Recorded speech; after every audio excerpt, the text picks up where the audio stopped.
Hello, fellow travelers. I'm going to read a selection today that is, well, a bit early. It takes place in October, and I realize this is the end of, well, the tail end of August, and this might be more appropriate for Halloween. However, it is what it is, and we're reading it today. So, it's called Neighbors. The brilliant sun has its gold teeth in. Mid-October is unusually hot. It tries to remove its leaves, as is its custom, but a pathetic droop is all it can muster. Mr. Fetter eyes his lawn, dotted here and there with ugly weeds. Proud of his lawn is Mr. Fetter. It sets the tone for the whole street, and if his neighbors' noses are a little bent, oh well. Mr. Goodson is one of those neighbors. Not that he really cares. A cut and clean yard is all that is needed.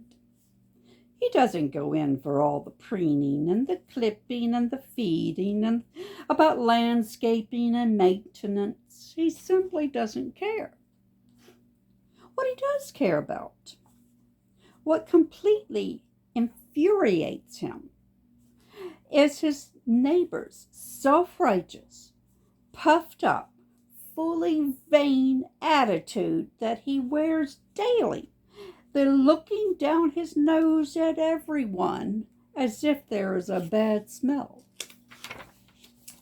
Mr. Fetter also has exceptionally annoying habit of showing off, especially if he invested his money in a new toy, like a fancy new riding lawn mower. Mr. Fetter probably shouldn't have done that.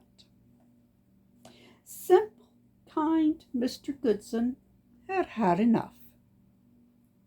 So, on this fine mid-October day, while Mr. Fetter is cutting his grass with his latest model mower, Mr. Goodson finds his grandson's Halloween mask and a rusty old axe from his toolbox.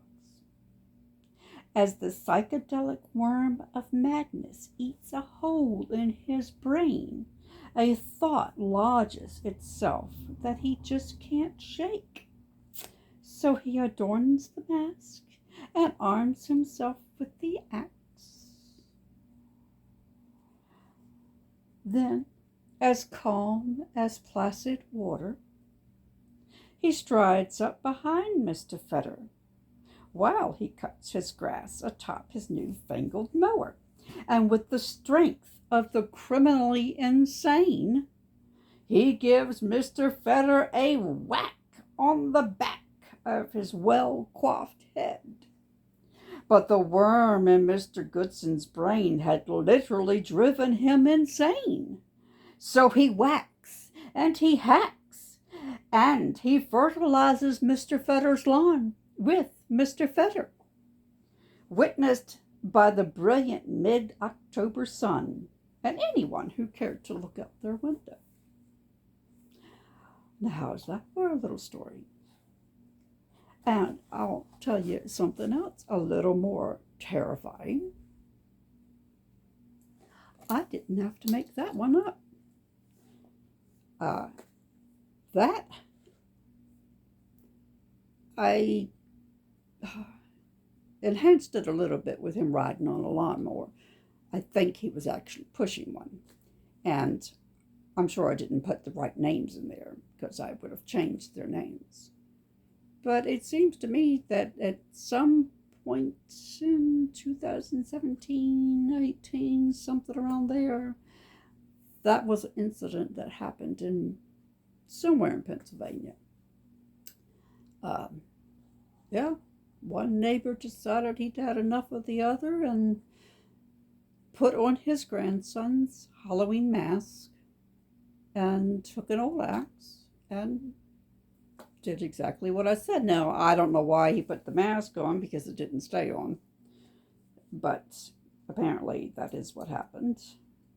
And I thought I would share. Aren't you so glad I did? I should have saved that for Halloween. But whatever.